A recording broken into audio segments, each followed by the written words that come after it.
Bem-vindos, pessoal, bem-vindos.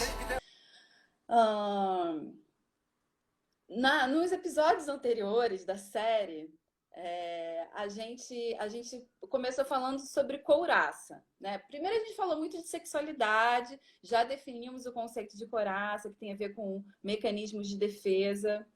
E, e, e na perspectiva haitiana, ele entende que existem níveis de couraça. Então, o primeiro nível de couraça, que é o mais primitivo, está ligado ao sistema nervoso, o nível ocular, né, que está ligado ao desenvolvimento dos olhos, né, da função ocular ligada aos olhos, mas também ouvidos, nariz e tato. Então, os principais sentidos, né, é,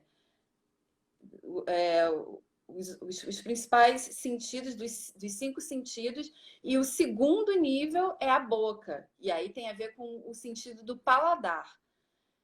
Esses são mais primitivos justamente porque eles partem de fases mais primárias do desenvolvimento neurofisiológico. Todas essas vivências bem precoces, desde a barriga da mãe, desde a vida intrauterina, né, porque esse nível ocular ele é sensível desde a vida intrauterina, porque ele tem a ver com o desenvolvimento do sistema nervoso que começa a maturar desde a vida intrauterina. Então, eu digo isso, por que eu acho importante ressaltar essa questão? Porque a perspectiva haitiana, né, também conhecida como terapia corporal, né, ela de fato ela tem uma relação muito íntima com a biologia. Bom, algumas pessoas podem dizer, ela é biologizante, mas não, esse é o grande diferencial da perspectiva haitiana. É uma psicologia que que está intrinsecamente ligada à biologia e também à história, de forma assim que, na verdade, não é só uma psicologia, é uma perspectiva transdisciplinar. Bastante holística, nesse sentido que abrange para diversos territórios de conhecimento. Então, quando eu digo que esse nível ocular ele se ele é sensível às vivências desde intrauterinas, nessa linha do tempo do desenvolvimento humano, eu estou inserindo a história, né? Tudo que acontece na vida, desde o início da vida, pensando até uma ciência do início da vida, tudo isso vai ter efeitos na nossa personalidade, né? Ou sendo mais específica, no nosso caráter, né? Que é como o Reich fala, né? Ele fala de uma análise do caráter. Então, hoje a gente vai falar sobre o segundo nível, a boca. E quem tem um pouco de conhecimento sobre psicanálise, boa noite. Quem tem conhecimento sobre psicanálise um pouco vai perceber que esse segundo nível, a boca, tem muito a ver com a fase oral descrita por Freud.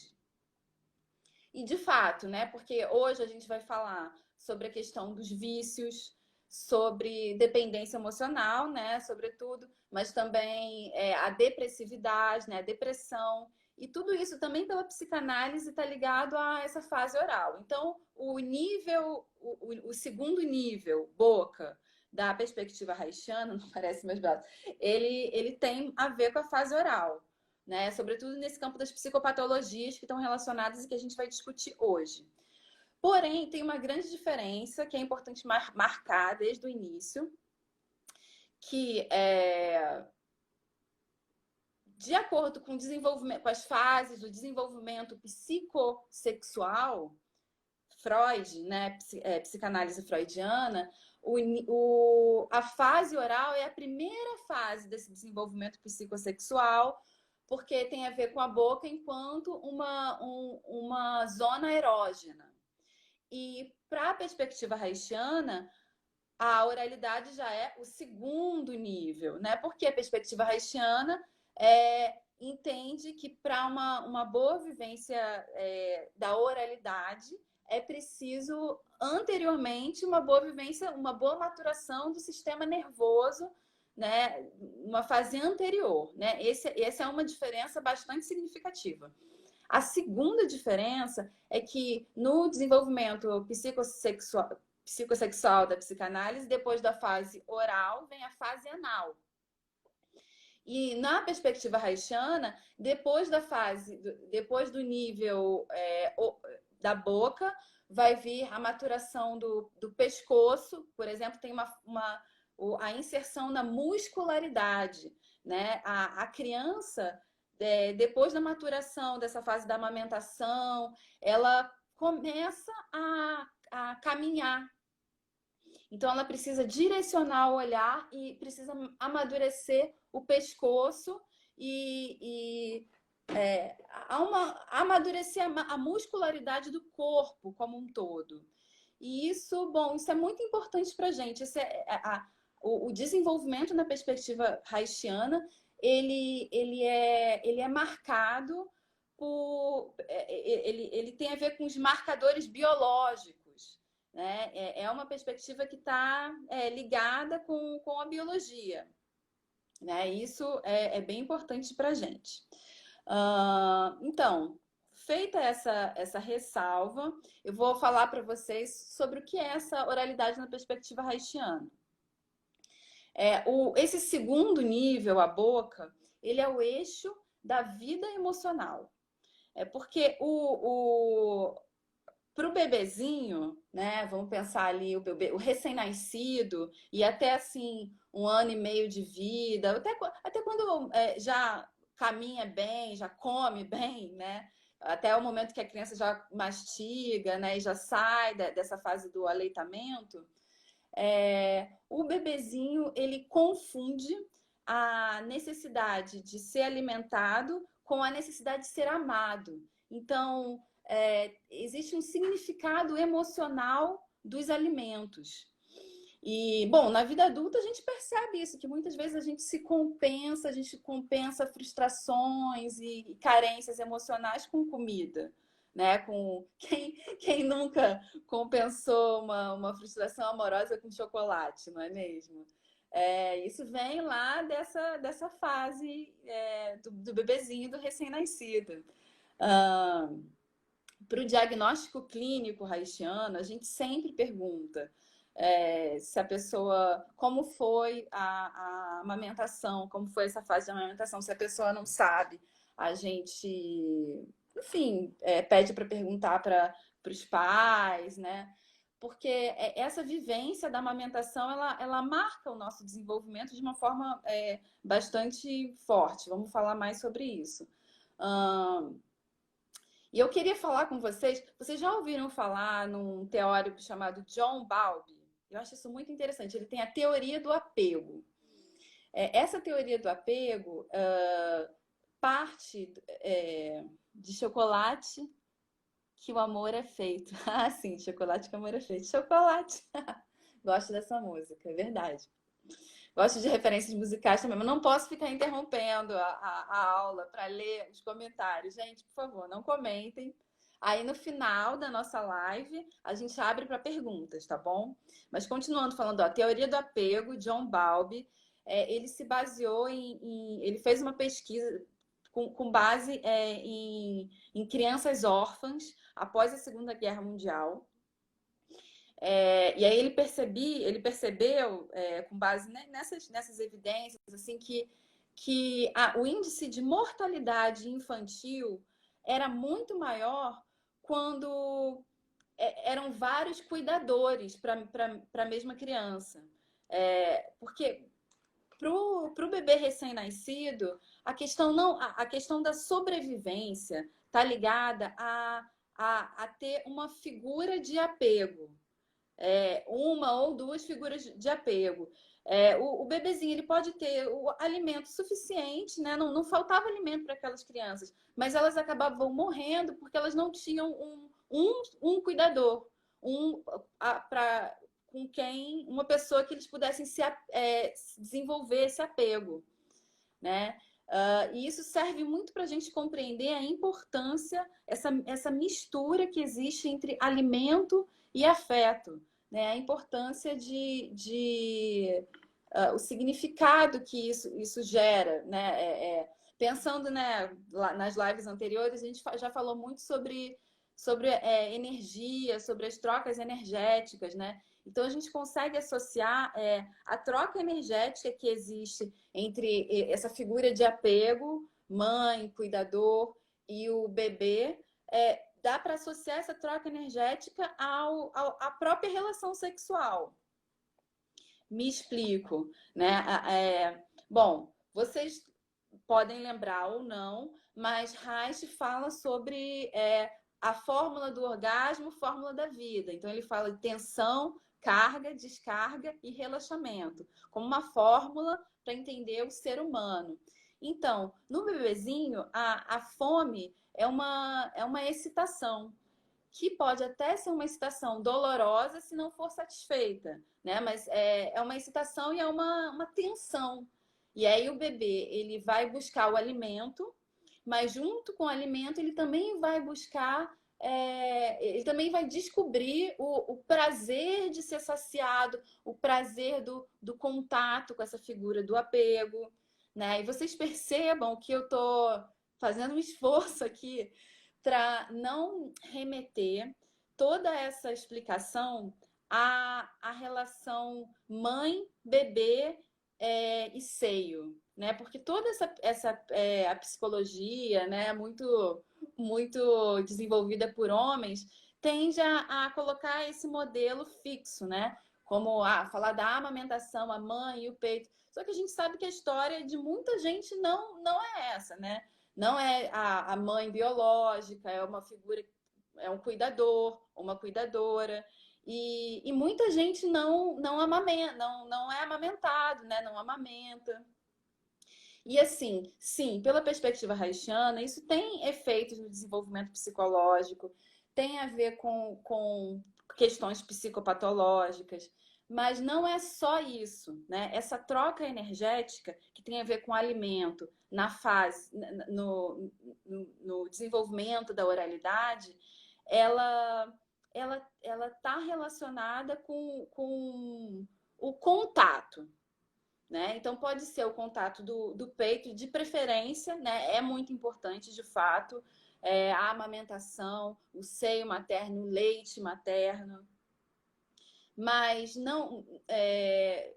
mas uma mamadeira dada com afeto é capaz de substituir, né? Então, e tem até uma frase que eu acho muito interessante, né? Um peito dado com raiva, não, uma mamadeira dada de uma forma amorosa é melhor do que um aleitamento, um peito com ódio, com raiva, né? É só uma forma, uma alegoria para explicar que essa troca energética é imprescindível, né, para o desenvolvimento. Ela não depende do seio materno, mas depende de uma relação de apego, uma relação afetiva, porque nesse momento da alimentação há uma troca energética.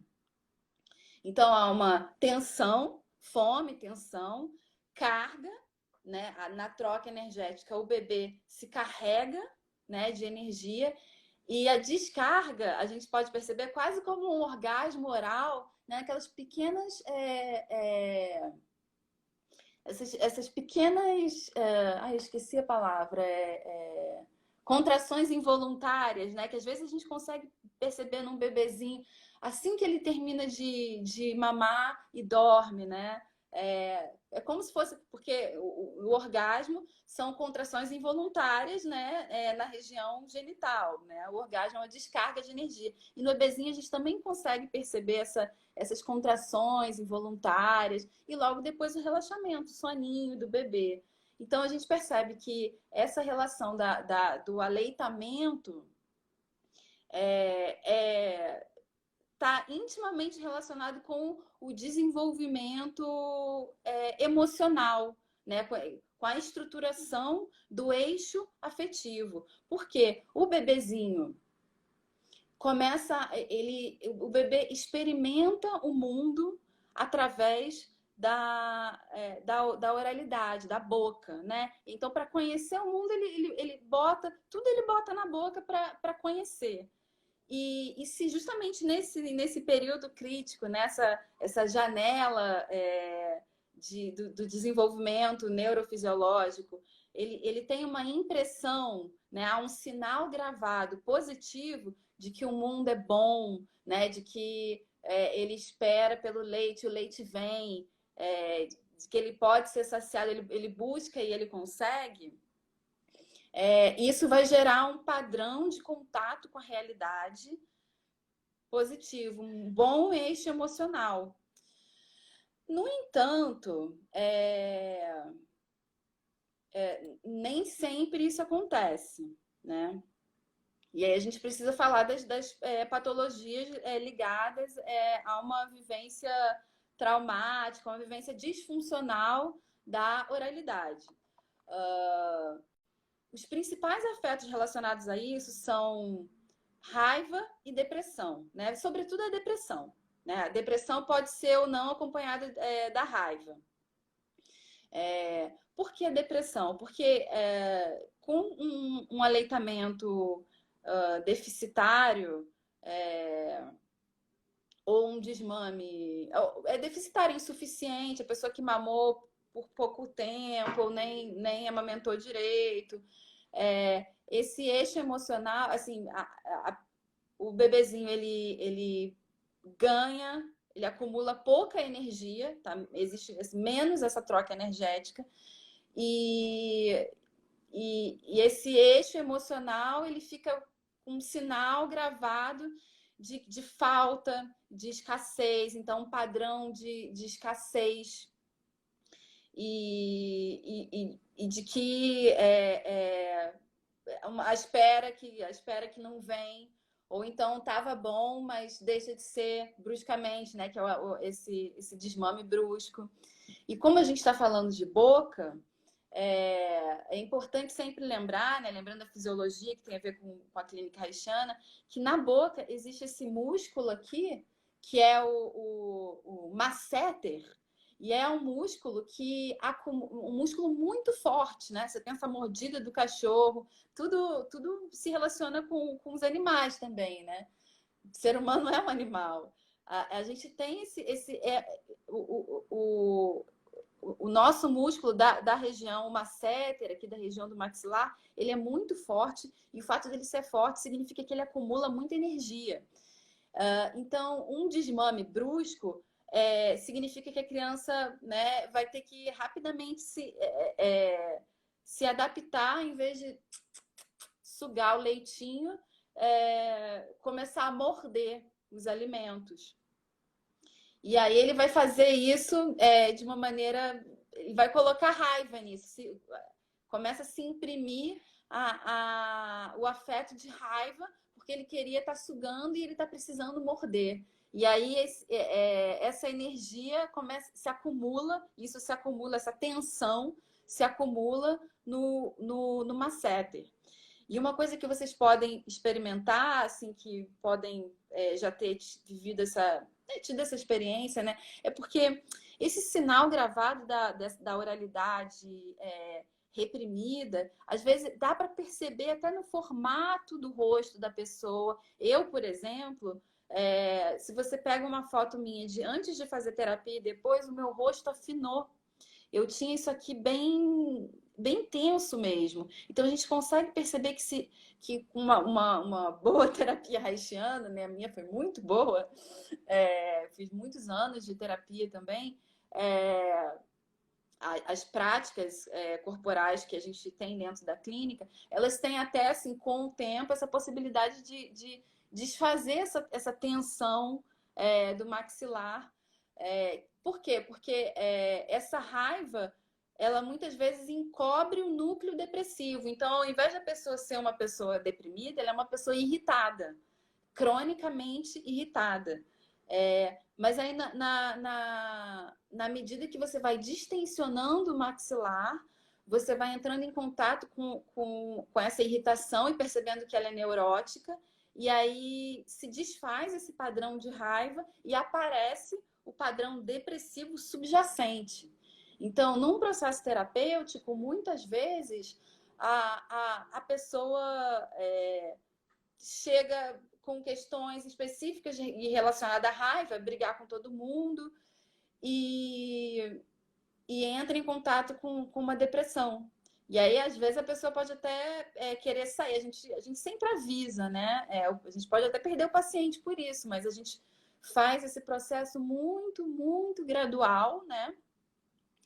Porque, enfim, com muito cuidado, a gente tem uma abordagem que cuida disso, mas é imprescindível, nesses casos, que a pessoa entre em contato com esse núcleo depressivo, para que ela possa sair desse padrão da raiva. Mas, bom, o tema é dependência emocional, né? Mas eu precisava explicar essa parte mais teórica para a gente conseguir entrar em algo mais assim do cotidiano, né? Então, como eu já disse, nesse momento do desenvolvimento da oralidade, é o único momento da vida, na infância, que a gente, de fato, a gente depende do amor do outro para sobreviver. Né? Se alguém já disse para vocês, eu preciso de você para viver no contexto romântico, mentira, né?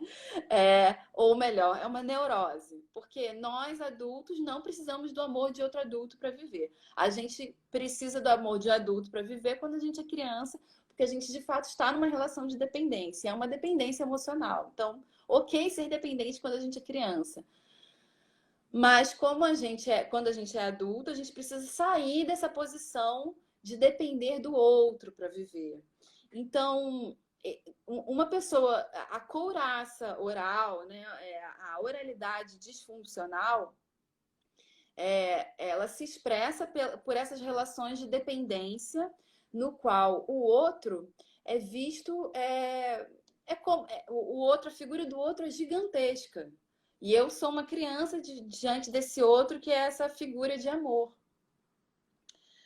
Eu preciso do outro, né? E isso daqui a pouco eu vou chamar a Isa vai desenvolver um pouco mais pensando a cultura, né, relacionada a isso.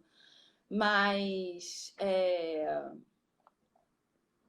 porque esse amor, ele acaba se confundindo com essa dependência emocional, acaba se confundindo com amor. E bom, a gente já falou dessa coisa de querer compensar uma carência emocional com alimento, né? Isso é um padrão compulsivo. Pode ser com alimento, com chocolate, mas também pode ser com o uso de drogas, os vícios, né, ligados à boca, cigarro, bebida, né? Isso tudo, a compulsividade ligada à boca, tem a ver com essa couraça oral, esse padrão disfuncional ligado à oralidade. E também com essa relação com o outro, né? Porque durante o desenvolvimento da oralidade, da amamentação, se cria também o bebezinho, né? Ele, ao mesmo tempo que ele mama, ele olha para o rosto do cuidador, mãe ou cuidador, olha para peito ou mamadeira. Então, ele faz um movimento de Federico Navarro que diz acomodação e convergência. Então, ele vai percebendo, né, que boca, olha, ponta do nariz. A gente tem um acting, né, da abordagem haitiana, que é bico e ponta, bico e ponta do nariz, bico e ponta do nariz, que trabalha justamente essa relação do nível oral com o nível ocular. Porque nessa fase né, nesse desenvolvimento da oralidade, é que a pessoa faz a distinção, né? O bebezinho começa a fazer essa distinção do que sou eu e do que é o outro. Então, uma vivência deficitária, né, na oralidade, né, as psicopatologias ligadas à oralidade, também tem uma dificuldade de contato com o outro, de perceber assim, o que sou eu e o que é o outro. Né? É o que a gente chama de relação simbiótica, ou a própria, a gente pode chamar isso também de dependência emocional e codependência emocional. Que é quando eu só consigo me relacionar com alguém que precisa de mim para viver. Então a gente pode estar nos dois papéis, tanto eu como dependente, como eu como o provedor. Isso também está ligado a essa questão da oralidade. E nesse contexto, assim, o outro, ele não está sendo visto, né? A pessoa que disse para você, eu preciso de você para viver, na verdade, isso não tem nada a ver com amor. Isso é uma psicopatologia. Porque quando eu preciso do outro para viver, eu estou fazendo uma projeção em relação ao outro. Esse outro é uma figura da minha infância. Eu não estou vendo a pessoa que eu estou me relacionando. Eu não estou me relacionando de igual para igual, que é a condição da genitalidade, que é a condição da maturidade. Eu estou me relacionando de uma maneira imatura, portanto, eu não estou fazendo contato do outro como o outro, porque na verdade eu nem me distingui muito bem ainda do que sou eu, o que é o outro. Então, essa relação da dependência emocional com os vícios tem a ver com isso. Eu acabo usando o outro como consumindo o outro. O outro se torna um vício para mim. Bom, eu não falei que na oralidade tem a ver a raiva, né? A raiva reprimida. Não é à toa que nesses relacionamentos de dependência emocional, também chamados relacionamentos tóxicos, muitas vezes acaba em morte, né? Em feminicídio. Enfim, tem mulher também que mata homem nesse contexto, assim, porque é um amor, né? Muitas aspas aí, tão grande que não é amor, que é dependência, que é psicopatologia, que o outro não querer mais você, não te corresponder, você desperta uma agressividade tão grande que pode levar a situações, né, como homicídio, por exemplo. Uma coisa muito pesada. Uma vez eu vi uma matéria, né, que era o trabalho de psicólogos no sistema prisional. E aí a frase de trabalho com homens que cometeram feminicídio. E um trabalho muito bonito, né, assim, porque o psicólogo, claro que ele tem que cuidar da vítima, né, mas assim, o que vai fazer com esses homens que estão presos, que cometeram um feminicídio? Então, o psicólogo vai lá e a chamada da matéria era: o melhor dia da minha vida foi quando eu a conheci, e o pior quando eu a matei. Muito, muito pesado. Que essa ideia de um amor, de uma dependência tão grande que pode levar até a morte, né? Então, são assuntos que a gente precisa falar e, sobretudo, precisa entender eles como algo conectado, né? É muito fácil falar feminicídio, o assassinato, essa pessoa não é humano, mata, né? Bandido bom, bandido morto, esse discurso que a gente não concorda com isso, né? A gente concorda com entender quais são as raízes desse tipo de adoecimento e tentar compreender de que formas a gente pode evitar, né? É o que o Reich chama de a profilaxia das neuroses. A gente precisa compreender as neuroses para poder pensar em formas de evitá-las, né? E todas essas... Só para concluir aqui essa fala, que eu já vou chamar a Isa, né? Que vai falar um pouco mais para a gente sobre essa questão da idealização, do amor. Mas só para concluir aqui... Ai, perdi. Vou chamar a Isa. Pronto. É que eu pensei em chamar ela, agora alguém me fez uma pergunta aqui. Nossa, eu já tenho várias perguntas, ó. Mas, gente, seguinte, é porque as perguntas não é agora.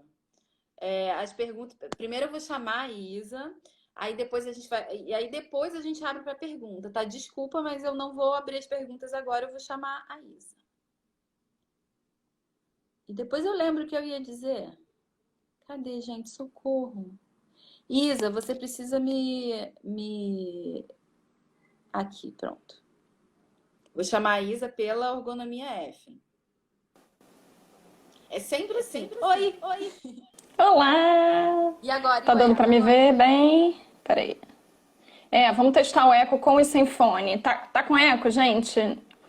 Minha ou na Alice? Mas também pode deixar assim e depois quando você for entrar, qualquer coisa a gente muda, né? Você tá me ouvindo bem? Eu tô ouvindo bem. Então vou falando. Posso começar, né? Sim. Não, só um minutinho, Isa. Me apresentar. Se apresenta, claro. Sim. Tô pedindo pra você tirar o fone aí. Hum. Não, mas tá ok. Não. Ai, meu Deus, gente. Acho que tá bom. Vai lá. Sem eco. Quem é você, Isa? Se apresenta. Show. Gente, meu nome é Isa, eu também sou terapeuta haitiana, também sou professora da EFEM.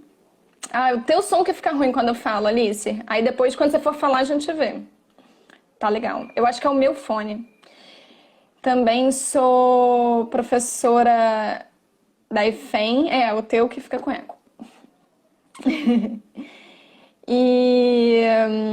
Eu acho esse tema super importante, urgente. A gente vê na clínica direto e realmente fica pensando assim, que não é uma questão para estar só na clínica, né? Essa questão tem que ventilar socialmente, porque é uma questão social, né? A gente não pode olhar isso como uma questão só individual.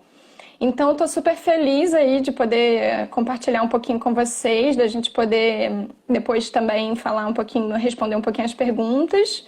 E aí, o que eu queria compartilhar com vocês, assim, um pouco das minhas reflexões sobre como essa dinâmica que começa lá no bebê, né, vamos dizer assim, ela se retroalimenta o tempo todo, ela ganha um tamanho socialmente, né, porque a maneira como isso se retroalimenta socialmente, né, coletivamente, como que isso se dá, como que isso se retroalimenta mesmo, se reatualiza, né.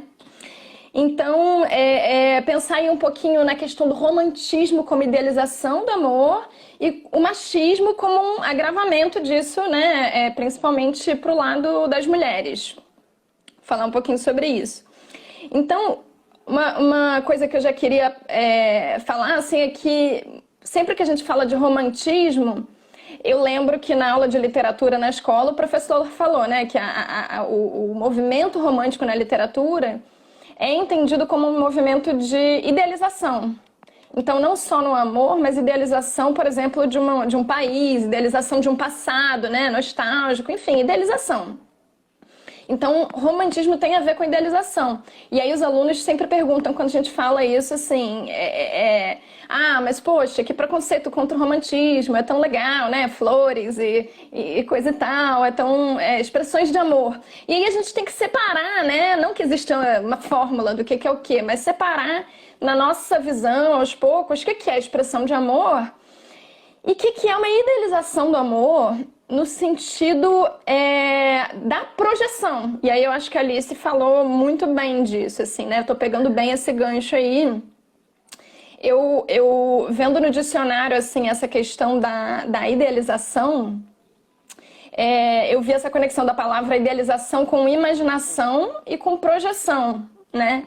Então, idealização nesse sentido de eu projetar várias necessidades minhas, necessidades básicas e necessidades antigas, primitivas, em uma pessoa, em uma situação, em um partido político também, né? Em uma coisa específica, eu projeto necessidades que não têm a ver com aquela situação específica e necessidades diversas, né?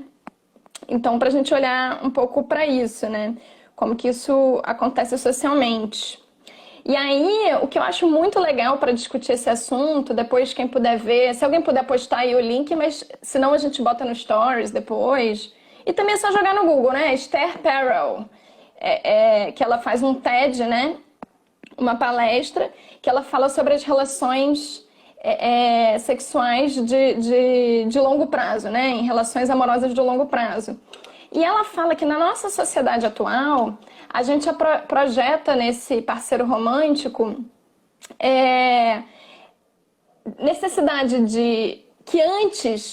necessidades que você colocava em toda uma comunidade, em toda uma aldeia, em toda uma tribo, que necessidades de sustento, sustento básico, né? Sustento da vida, né? Financeiro, no caso, hoje, mas sustento de alimentação, enfim.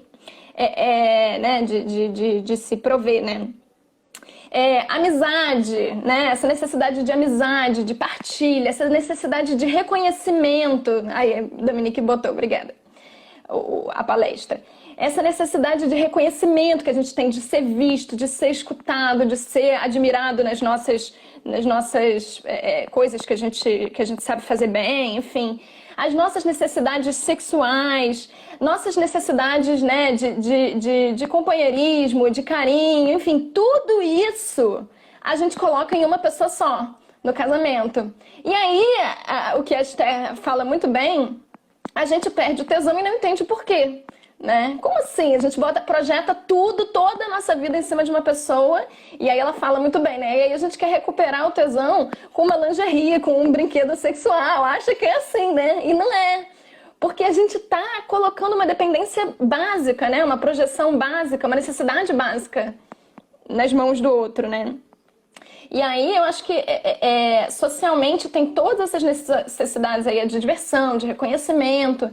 Mas, como a Alice falou, o que está no fundo dessa história aí o que pega realmente, né, também essa necessidade oral de pai e mãe. E acho que o que a Alice falou muito bem, né, que essa necessidade de pai e mãe que eu não tive plenamente, né, lá quando eu era bebê, quando eu era criança, ela nunca vai se satisfazer plenamente com uma pessoa na vida adulta. Né? Porque não encaixa, né? O negócio não é possível. Ela vai até um certo ponto. Depois começa a dar um monte de problema. Porque a gente pode aprofundar depois, né? A questão de como que isso... se você depende de alguém no nível básico, das necessidades básicas, não tem como você conseguir se entregar sexualmente para essa pessoa, né? De fato, conseguir ter uma entrega a nível genital, a nível realmente maduro. Como que essa necessidade de um amor de pai e mãe vai trazer uma frustração, vai trazer uma sensação constante de frustração, uma necessidade de controle, muitas vezes, do outro, para que ele possa servir a essa minha projeção daquilo que eu preciso, que não aconteceu no passado. Enfim, a gente depois vai poder aprofundar um pouco nisso, mas pensar aí, então, que o Reich fala muito, né? Que aí, como tem essa falta em mim, que não é uma falta constitutiva, né? Mas uma falta ligada à minha infância mesmo, coisas que faltaram de fato, eu vou ficar esperando do outro um lugar de salvação, né? Que a gente pode colocar esse lugar de salvação também, num partido, né? Num político, preenchendo aí nesse lugar de salvação essa necessidade nossa de entrega potente. A gente projeta toda essa entrega em uma coisa só, né? Então o Reich fala, é como se a gente tem essa necessidade de entrega, que é uma entrega de pertencimento ao coletivo, de pertencimento à natureza. A entrega tem a ver com isso. Essa entrega, que é a entrega potente, a gente projeta lá naquela nossa necessidade infantil e fica buscando que alguém nos tome por inteiro, né? Que essa entrega seja forçada, no sentido de ser quase que engolfado aí, né? Dentro de como se a relação fosse uma onda que vem e nos faz imergir, né? Imergir nisso e ser levado. Essa vontade de ser levado por algo maior, né? O Reich fala disso. E aí, ainda hoje, o que eu queria falar um pouco assim, é como que a nossa sociedade tem um ponto cego gigantesco em relação a isso, na minha opinião. Alice, imagino que concorde, né? Porque a gente confunde totalmente o que é o amor com o que é essa projeção, essa idealização. A gente não tem nem um pouco essa clareza socialmente, assim. Isso tudo tá totalmente naturalizado e até romantizado, né? Visto como algo bom nas novelas, nos filmes e tudo mais. E um exemplo disso, né, que eu sempre falo nas aulas, né, que eu acho que bem... ajuda a gente a entender, né? Se alguns anos atrás, acho que, sei lá, anos 70, não sei, tinha aquelas revistas, aqueles livros Sabrina, né? Que a mulher era recatada e estava na dela, de repente chegava um cara incrível e melhorava a vida toda dela e tudo ficava cor-de-rosa. Hoje eu tenho 50 tons de cinza, que nada mais é do que uma mulher tímida, recatada, virgem, que de repente, pobre, que de repente conhece um cara rico, gato, que dá 1000 orgasmos para ela. Então, reatualizando aí, né? Ainda hoje a gente vive nessa ideia de um salvador de cavalo branco, né? Então a gente realmente, claro, eu estou dando exemplos pelo lado da mulher, isso é mais forte pelo lado da mulher por vários motivos que eu vou falar rapidinho. Mas como que isso é uma lógica da sociedade, né? Essa lógica de salvação ainda hoje. Por quê, né? Isso que eu também queria conectar com a questão social, né? Porque vivemos, né, numa sociedade profundamente individualista, competitiva, individualista. Eu acho que isso que a gente tem que entender como que essas coisas vão se retroalimentando, né? Então, tá todo mundo o tempo todo tendo que competir. Toda essa questão da meritocracia, né? Se você não der a vida, você é um fracassado. Se você for autônomo, você tem que estar lá todo dia uma batalha. E os seus colegas viram competição. Para entrar no mercado de trabalho, tudo também uma batalha. Todo mundo tem que ser uma batalha por dia, né? Sempre nessa base da competição. E a competição entre mulheres, que também, né, é um outro tema que está aí super forte, as pessoas se dando conta de como essa competição entre mulheres é estimulada, né? Enfim, tudo isso para a gente pensar um pouco como que a gente vive numa lógica em que a gente não pode contar com ninguém, muitas vezes. Quem que a gente pode contar, então? Com a nossa família de origem, às vezes, e se nem eles, ainda mais. Eu busco uma pessoa que essa pessoa, sim, eu vou poder contar. Então, eu projeto nela segurança no nível básico, né? De que viver na cidade é perigoso, né? Então eu projeto que se eu tenho um parceiro, se eu tenho uma parceira, já tem aquela coisa, eu me sinto mais seguro em vários sentidos, né? É uma coisa também instintiva que vem aí, né? Do bebê. Eu me sinto seguro no sentido de ter uma amizade, alguém que eu posso confiar e que não vai me sacanear. Eu me sinto seguro de que eu vou ter relações sexuais com alguém que não vai me humilhar, que não vai, né, me expor na internet, enfim. Então, isso tudo já até deu para entender um pouco, né? Para eu ir fechando. Você tá contando o tempo, Alice? Acho que tá Não, mais ou menos exatamente. no tempo. Eu tô conversando mais com você, mas eu acho que eu tô com eco, né? Eu vou tirar o fone daqui a pouco. Eu vou só terminar então essa primeira apresentação. Já estou terminando um minutinho, né? Que aí a gente emenda. Mas só para fechar essa ideia, né? Para a gente entender, tudo isso, como a gente já pode imaginar, se agrava muito para as mulheres, com o machismo. É mais perigoso andar na rua, é mais perigoso emocionalmente ter relações sexuais, porque você está muito mais vulnerável, né? Do que a pessoa vai falar, do que a pessoa vai agir, se vai tirar a camisinha no meio do sexo. Todas essas coisas que estão aí na realidade, né, social, que envolve o machismo. Então, claro que tem essas inseguranças da história de cada um nas dificuldades de estar solteiro. Mas para as mulheres isso é mais forte, né? E isso vai retroalimentando a necessidade de estar com uma... A gente vê muito isso na clínica, né? Isso que eu achava legal só dar essa introdução, né? Como que isso está presente na clínica. Esse medo de estar solteiro, e principalmente solteira, pela realidade social hostil, né? Que tá aí, vai retroalimentando essa necessidade de estar colado a alguém. Então vamos discutir.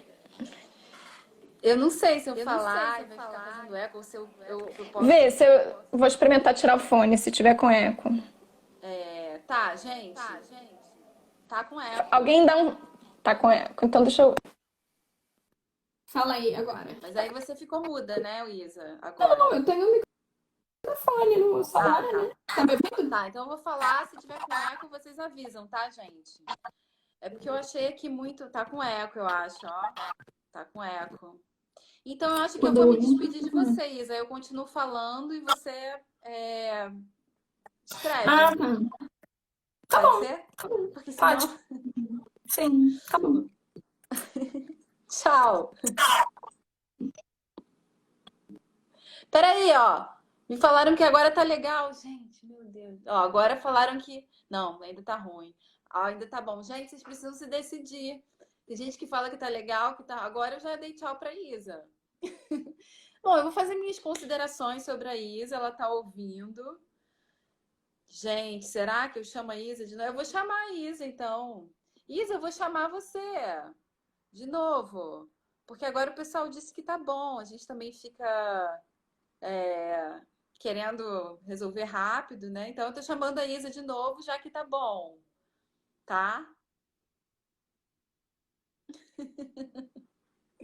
Ai, gente, bom, tô mais acostumada com a vivência presencial, né? Ai, a Isa recusou.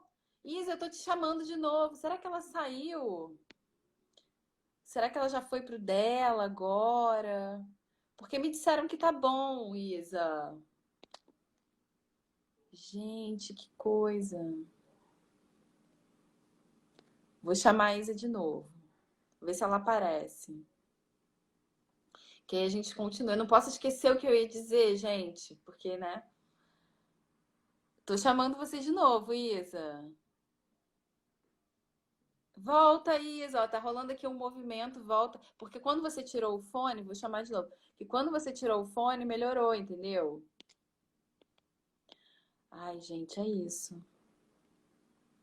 Volta, Isa, volta. Voltei! E o eco E o agora? eco agora? Ai, meu Deus. Ai, Tá meu com eco. Deus, tá com eco. Ai, não Ai, não acredito. acredito! Muito eco, tô Muito ouvindo eco, tô delay ouvindo total. delay total. Não, então fala. Depois a gente tenta de novo, eu falo mais um pouco, a gente vai. Tá bom. Tá bom, Tchau. tchau. Tchau. Ai, vocês viram, né, gente, o que aconteceu? Aí ela voltou e voltou o eco. Tá bom, então eu vou, eu vou falar as minhas considerações sobre a Isa, ela tá assistindo. Sobre a fala da Isa. Não, o que eu pensei de tudo isso, assim, elaborando agora, né?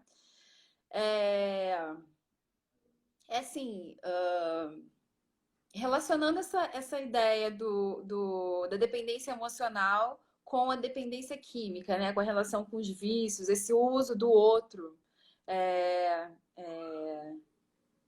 compulsivamente. Então, na relação de dependência emocional, a gente acaba usando o outro para suprir uma carência nossa, da nossa vivência infantil, né? Essa relação da dependência emocional. E com as coisas que a Isa trouxe, né? Eu acho que tem essa questão assim da gente viver numa cultura de escassez, né? Uma cultura de escassez afetiva em termos comunitários, né? Então que a gente não consegue muito, a gente tem dificuldade de criar laços de poder de poder se interdepender. Então a gente fica, como a gente vive nesse ambiente de escassez, a gente acaba tendendo a buscar uma pessoa, ou só a família, ou só aquele companheiro, ou aquela companheira.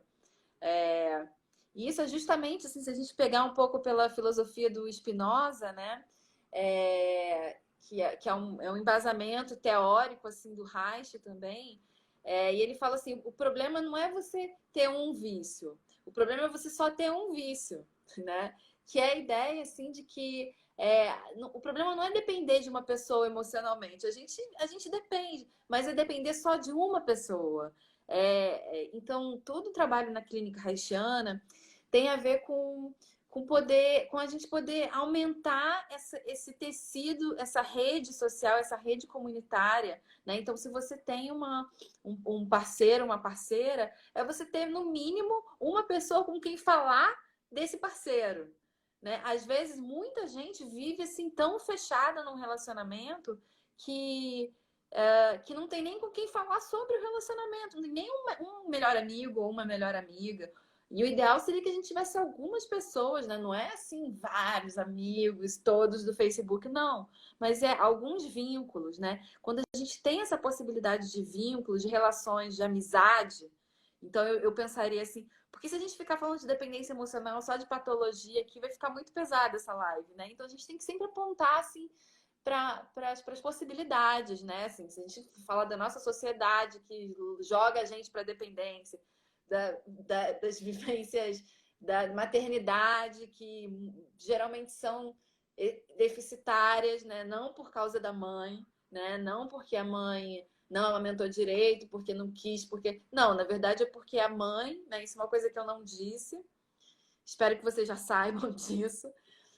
Porque a mãe não tem o suporte social para poder vivenciar esse momento do aleitamento materno de uma forma satisfatória. Às vezes esse desmame brusco, né? Ah, porque teve o desmame brusco. Parece que é culpa da mãe.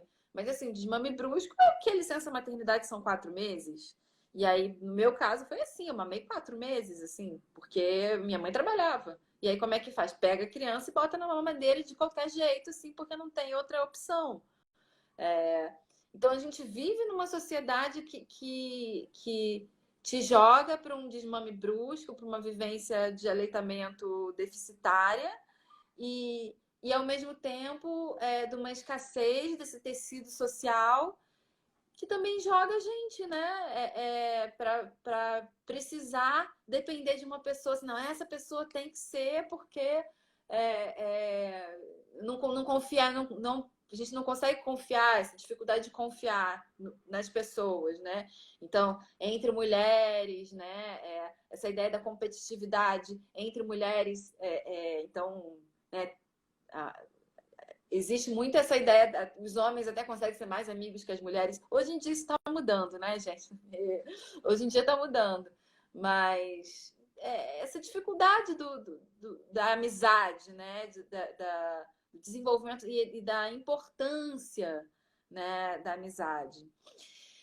Eu acho que esse é um ponto da minha conversa com a Isa, né? Preferia que ela estivesse aqui embaixo para a gente estar se comunicando. Mas olha só, gente, seguinte, vai cair a live agora. A gente vai eu vou salvar ela e aí eu vou entrar de novo para o momento de responder as perguntas, tá bom? A gente começou às 7, né? Tá chegando nas 8, então a gente vai até no máximo 8h20, né? Só para o momento das perguntas, tá bom? Vou salvar.